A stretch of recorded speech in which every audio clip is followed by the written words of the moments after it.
journey to this momentous end. That I'm here today, that you are here today, is a victory for democracy. It's a testament to what people can do when they come together for the greater good. This is also one of those occasions where the Supreme Creator reminds us once again that power does not reside in any one person. It is His will to give power to whoever He wants and take power from whoever He wants. Before I proceed, let us pause to honor the memory of colleagues with whom we started this journey, but who sadly are not here with us today. We lost the late Senator Ali Wakili, Bauchi South, Isiaka Adetunji Adeleke, Osun West, and Bukar Mustapha, Katsina North in the line of duty in the Senate. I ask that we observe a minute silence for the continuing repose of their souls. May we all stand up and just for the final time.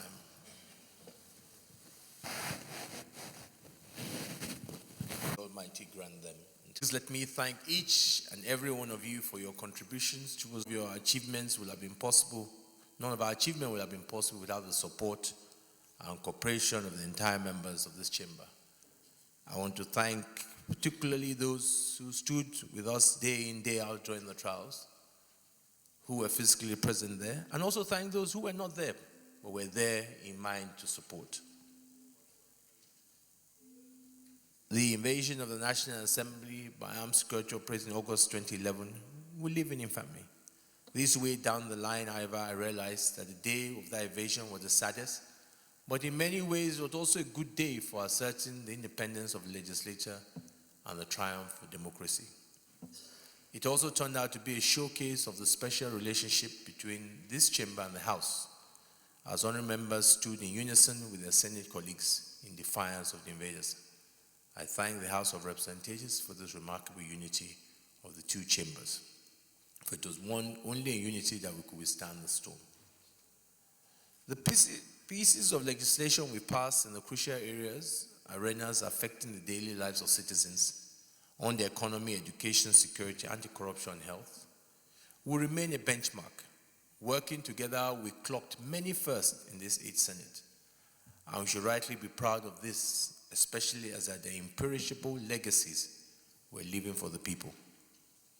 Our many firsts include the National Assembly joint public hearing on the budget, which we started in 2016 appropriation bill, the engagement of the private sector and other stakeholders in crafting economic legislative agenda was a watershed. For the first time, there were meetings and interaction with members of the public, which were not previously the norm. On such interaction was a public Senate, which gave youths the opportunity to spend a day with me as President of the Senate and see what we do. And I have pleasant memories of my reading to the audience of small children inside my office in the true spirit of Children's Day. The kids themselves were the dignitaries. It was during this Senate that we patented the concept of round table. This was groundbreaking. We left the center of power in Abuja to tackle pressing social issues at every heart of the communities most affected. Notably among these were the Senate Roundtable on Drug Use, which we held in Kano in December 2017, and the one on migration and human trafficking we held in Benin City in February 2018. At both events, with not only dialogue for solutions with relevant government agencies, international partners, community leaders, we heard from the victims themselves. In Kano, we heard the harrowing story of Zainab, a recovering drug addict. In Benin, we listened to the account of a young woman who was rebuilding her life after being trafficked to Russia for sex trade. And we heard from Victory, who had been sold into slavery in Libya. We let these people know that their voices count. Indeed, the voice of every Nigerian counts, and the 8th Senate lent its ear to them. We are alive to our responsibility to those whom we serve, and we engage with them on their terms.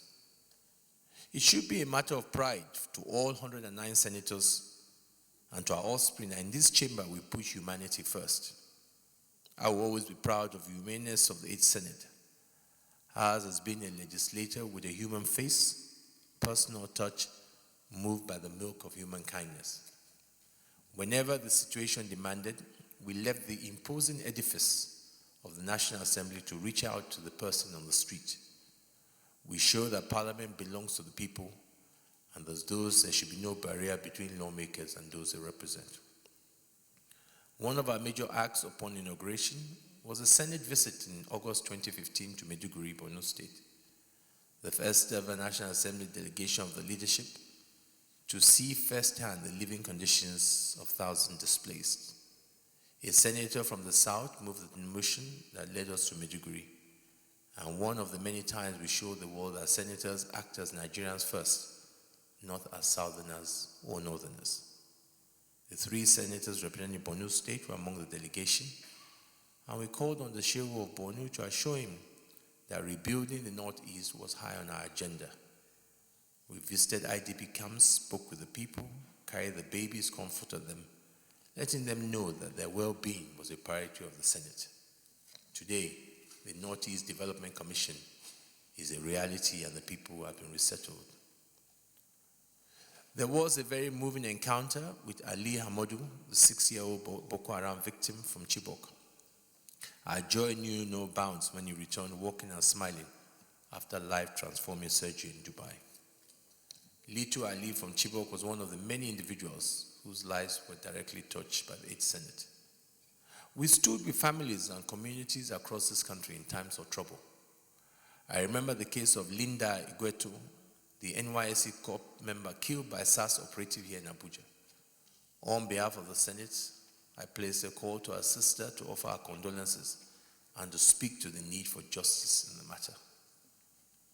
When Miss Hilda Eva Amadi tragically died at the NYSC orientation camp in Ilorin, Kwara State, we as Senate were there to condole those grieving their loss. We made donations towards the renovation of facilities at the camp and medical supply. Every single Nigerian life matters, and we demonstrated that in symbolism and actuality of our actions at all times. Many Nigerians cried out for help. We did not turn deaf ears. You all remember, my distinguished colleagues, the case of Ms. Monica Osage, who accused our lecturer of demanding sex for marks. As a responsible Senate, we backed up the sexual harassment law we had enacted by passing a resolution issue and conducted an investigation in the allegation. Responding to the needs of Nigerians was one of our calling, and by so doing, I believe we made a real difference in people's lives. When there was contention or strife, we were agents of peace and helped to find a way, drawing meetings with the Minister of Health, Minister of Labor, together with leaders of the joint health sector unions, we were able to bring an end to the biting 6-week-long JOC strike, which had tripled the health sector in the country. We said we will help end the deadlock, and we kept the promise. A Senate resolution was the critical factor in ending the 2-year impasse at Ladoke Akintola University of Technology in Ogbomoso, which had kept 34,000 strong student body in limbo due to the closure of the institution. But the students were able to resume their education in September 2017 following our resolution, which was another promise that we kept. We promised transparency in the National Assembly budget and kept our words, subjecting National Assembly budget to public scrutiny. The first time since Nigeria returned to democracy. It's about high infant and maternal mortality rates in Nigeria. We promised to review relevant laws and pass new ones to make for better condition of service for nurses and midwives as one way of bringing about an improvement in mortality rates, in particular in the health sector as a whole. We kept that promise too. And one notable outcome was the setting aside of the 1% of Consolidated Revenue Fund, CRF, for Basic Healthcare Provision Fund. This gave a massive boost to health funding in the country, allowing access to basic healthcare for thousands more Nigerians. Just the other week, the Minister of Finance called the 1% CRF that this National Assembly passed a game changer. No doubt, by our activity in this chamber, we are touching the lives of Nigerians, even those unborn. Speaking of commendations, our intervention on health also won plaudits from international philanthropists, Bill Gates, Bono, the the Director General of the World Health Organization. Similarly, our amendment of the Universal Basic Education Act, guaranteeing free education for children aged 9 to 12, won praise from education rights activists and Nobel laureate Mala Yousafzai. Still on promises kept, we made at the Made in Aba Trade Fair in Abuja 2016, and that was a springboard for the legislation on Public Procurement Act in fulfilling our vow to manufacturers at the fair. We maintained the focus with our Made in Nigeria initiative. We saw the Nigerian Army ordering 50,000 pairs of boots from Aba manufacturers that same year.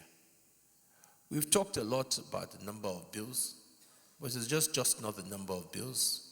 We're able to crack the code of several bills that had been eluded Senates before us. We broke the decade-old Petroleum Industry Bill into a quartet of workable bills, including the Petroleum Industry Governance Bill, whose passage stands as a major achievement of the 8th Senate. The Companies and Allied Matters Act, CAMA, was the most comprehensive reform law governing Nigeria's business environment in nearly 30 years.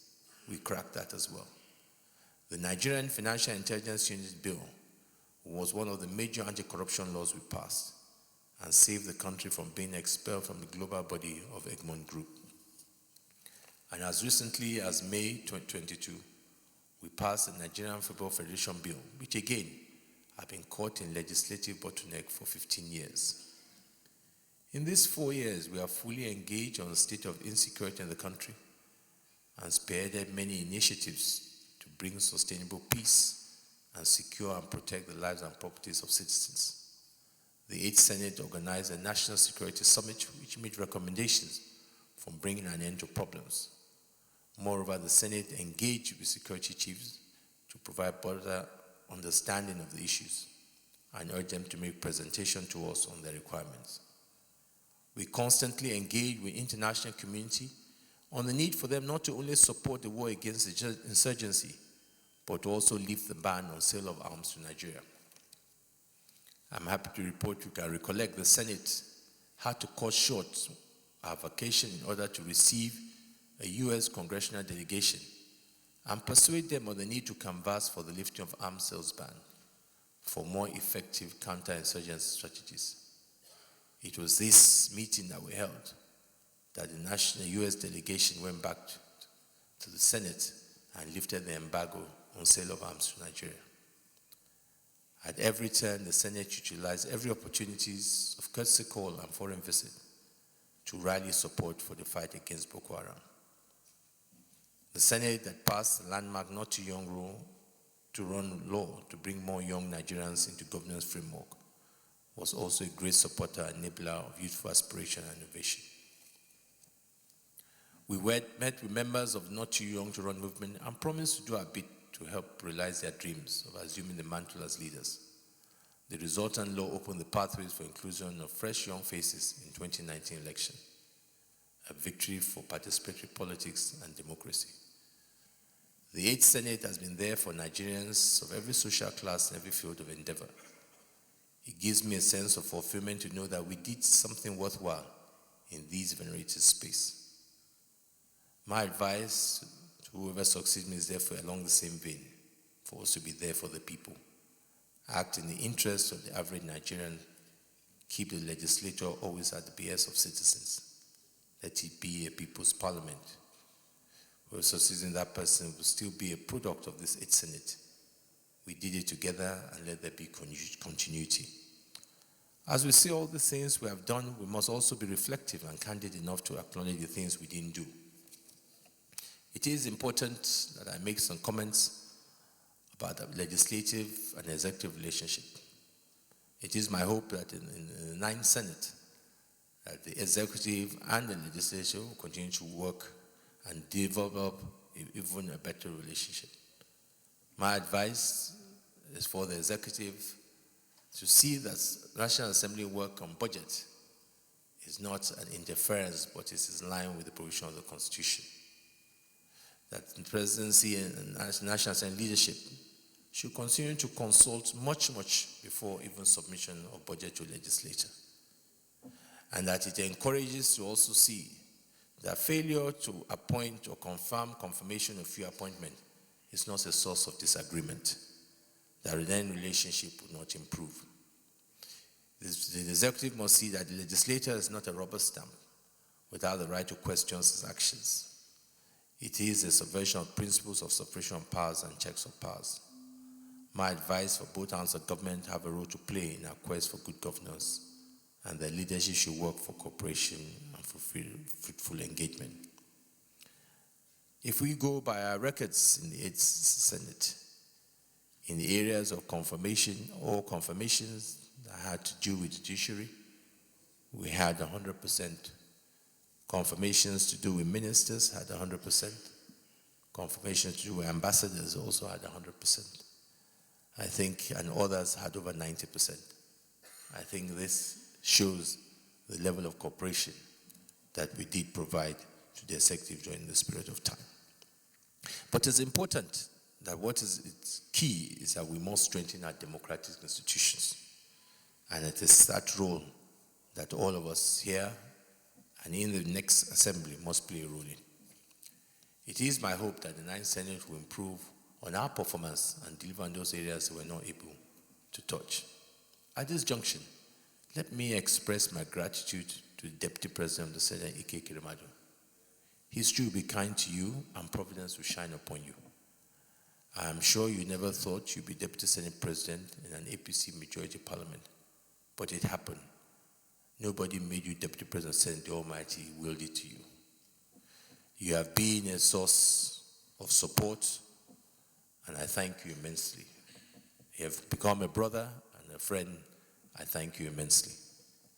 I want to thank the Majority Leader, Ahmed Lawan. Our paths started in different parts, as you said.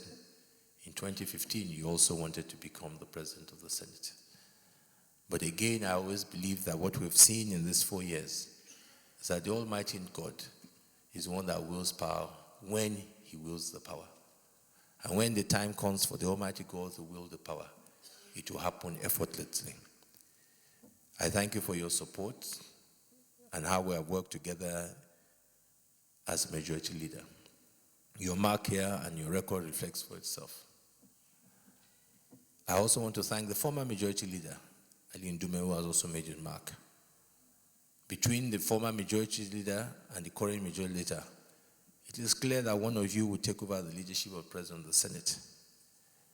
Whoever emerges, I wish you the very best of luck. But I think that as you are part of this 8th Senate, I am sure you'll carry that experience into the 9th Senate.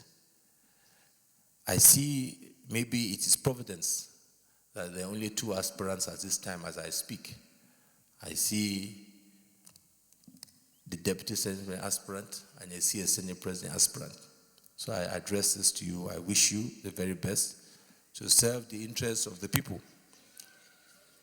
and to ensure that you have in the back of your mind that power is transient. I must not forget to pay a tribute to my predecessor, distinguished Senator David Mark, for his quiet dignity and fine example to all of us in this chamber. I'll be forever grateful for your support and wisdom. To my colleagues in the leadership, where do I start? My many thanks, as I said, also to the Deputy Leader of the Senate, who anytime I got confused on the way to go, I call him to speak. 2 advantages was that it gives me time to collect my thoughts on what to do next. And more importantly, he guides on where we should go and ends up confusing me in the process as well. The Chief Whip is not here, but the Chief Whip is truly a friend. He truly speaks to power and Advocacy tells you where you're wrong. He's been a great advisor for me. I want to also acknowledge our Deputy Whip, who I wish you the very best. I hope the kind of support you gave the Chief Whip, you will give to these of the leaders. I want to also, at this point, To my dear sister, the minority leader, I want to thank you immensely for your support. I want to also thank Senator Bauchi, who we started off not as close, but we give her time to respect ourselves and work together. You're a great man because you speak the truth at all times. What can I say about Philip Aduda? Philip Aduda, well, let me give some advice again. Leader, I hope you're listening. Philip Aduda was my radar. When I look at him, I know the temperature of this chamber. And if I don't look at him, he comes across to let me know the temperature of the chambers. I thank you for the guidance that you have given to me during this period of time. There's no way I can end this speech without recalling a certain injunction which goes, if we speak the truth, we die. If we lie, we die. So we must as well tell the truth. What would this Senate have been without dear brother Dino Milari's flamboyance, Skachton, and his songs? The HSN was never been in danger of becoming steady. Senator Kabiru Marafa, also his colorfulness. It was always a challenge managing Senator Kabiru Marafa and his governor. I thank God I was able to manage it. But I wish them, I'm sure one day, like politicians, they will come together again and reconcile for the interest of Zamfara State that needs all leaders to come together because of the challenges in the country, in the state. I want to thank the Clerk of National Assembly, Omolori, who helmed the Parliament's administrative admirably. Let me also recognize the Chairman of the Senate Committee on Ethics, Samayan, for the work they've done of that committee. They have taken the Ethics Committee and the kind of work they've done on petitions to a level that we've not experienced. It's taken a lot of hard work. Let me commend them and thank them for what they've done. None of the day-to-day activities of the Senate would have been possible without the unsung people who ensure that all parts of this great machinery of this institution are kept moving and ticking. The Clerk of the Senate, ever dependable Nelson Ejewo, comes off a mention. Commendations to the clerks at the table, the Sergeant of Arms, and all your staff, the mace bearer who carried out the duty with diligence and who were called upon at that noble day to put their life at stake. As they say, you are heroes and you're heroines. We thank you for what you've done. History will be kind to you, and we appreciate your commitment to this institution. I want to thank all the ushers, the Senate Press Corps, who ensured that everything we did was communicated in Nigerians all platforms. But I want to make a special thank you to the cameramen, who, when I was tired and likely not enough, were kind enough not to focus their lens on me. I thank you immensely for this. I encourage them to extend the same service. Listen to this. Carry that same service too to your incoming Senate President. If he's not enough, make sure you don't show him. Let me, at this note, thank all my own personal staff who worked tirelessly to ensure that many of the visions we now celebrate are turned into reality. In closing, distinguished colleagues, one of the greatest joy for me is that throughout this period of 4 years, there was no whiff of any scandal involving senators of the said Senate. We know that in this business, there are a lot of slippery banana peels around the place, but I thank God that all of you were able to carry out your oversight duties with the bearing and sense of property worth of this office. You played your part in strengthening Nigeria's democracy. May the work we have done here bear fruits, length and breadth of this great country of ours, and maybe be so for years to come. And so to the question, how do we define the 8th Senate of Federal Republic of Nigeria? We define ourselves not just by the record of number of bills passed. We define ourselves by the belief that we fought for democracy, held government to account, and made personal sacrifices. For some of us, sacrifices are still being made owing to the fallouts of some of the decisions taken. I have no regrets because at first among equals, we bear collective responsibility for those decisions. As a leader, however, I take responsibility. The buck stops with me. In doing all this we did in this chamber We always used to believe that poverty knew no party, religion, tribe, or region. We came together in response to the need of Nigerians as a whole, and we got the job done. It will be said of us that we are truly representative of all constituents. As we conclude, we should nurture the relationships that we have built. For those of us who will not be part of the night Senate, I wish every one of you the best of luck in your next endeavors. I want to thank the colleagues once again who were grateful and giving me this opportunity, a great honor to serve this Senate and serve this nation. But before that, the largest thank you must go to my constituency, who found me worthy of being elected to represent my constituency. Because without representing my Senate, senatorial zone, I would not be here as a Senate President. And for those of you who voted, once again, let me thank you for all the support. Let me appeal to those of you who are coming back. The support that you gave me, please give it to the next Senate President. Because whoever the next Senate President is, he's one of us. He's part of us. And it is in the interest of the institution that this institution stays strong. It is when our institution is strong that democracy is strong. I thank you all. Thank you, my colleagues. God bless you. Thank you so much.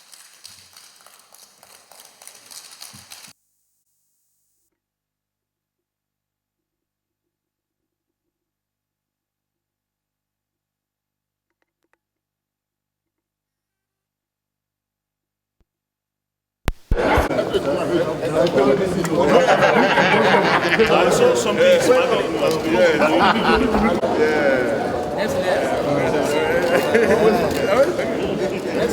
Thank you.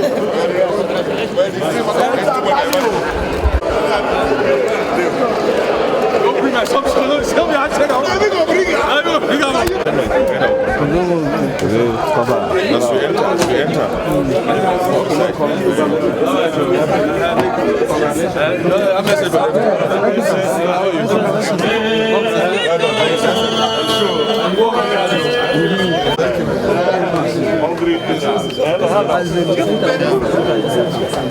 So I hear from you now. Yes.